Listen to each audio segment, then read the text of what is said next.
My name is Chad Martin, and I am the president and board chair of UX Speakeasy. It is a 1,400-member design nonprofit here in San Diego. We started out as 13 people meeting in a bar and have grown about 1,000% in just 4 short years, where it's really creating community, fostering an environment where people can come together, get to know each other, understand the craft of design a little bit better in a very casual, approachable environment. And as a result, I hope, elevate design in San Diego.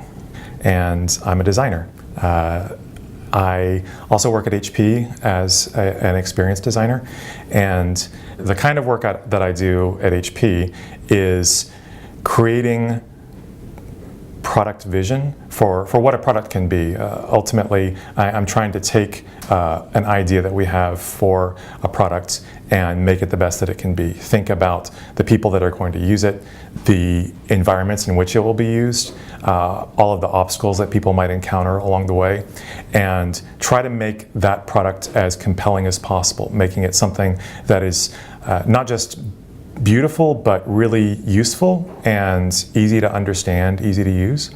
I've always said in my career, I want to be working on something in 5 years that doesn't exist now. I always want to kind of be on that bleeding edge, and there's a level of risk in that because you're never exactly sure where you're going. There's so much to be figured out, but I want to be on that precipice of figuring out what's next. I think my early understanding of what it meant to be a designer or a design director would be that I am the person with a vision, and I'm going to present that vision to people and have them help me execute it. And what I've come to realize is that was a pretty egotistical way to think about it, that really there may be a kernel of a vision of where you start striving for, but it's in building things together where you get the fuller understanding. Well-designed things aren't necessarily the things that people are just really drawn to, but when you design something in a way where it solves a problem, that problem goes away, and so you don't realize that it's designed. As I was thinking through a certain problem, I knew we wouldn't do something like this was not the way to answer the problem.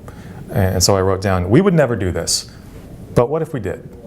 Because I think that's typical of a designer's thinking, where, you know, on the surface it seems like this is crazy, this would never work, but let's just do a thought exercise. Let's just walk through the whole thing and see what emerges, because oftentimes you would not actually do that thing, but something interesting can come out of that, something unexpected. And a lot of times that's where the answers lie, is when you explore the unexpected and you start to think about different ways of approaching things. And I think that's one of the things that I find most satisfying, is finding those little surprises, those little nuggets of the unexpected as you explore a design, a solution, a problem, and find out what's hiding underneath the surface that wouldn't have otherwise been discovered without your intervention, without your creativity.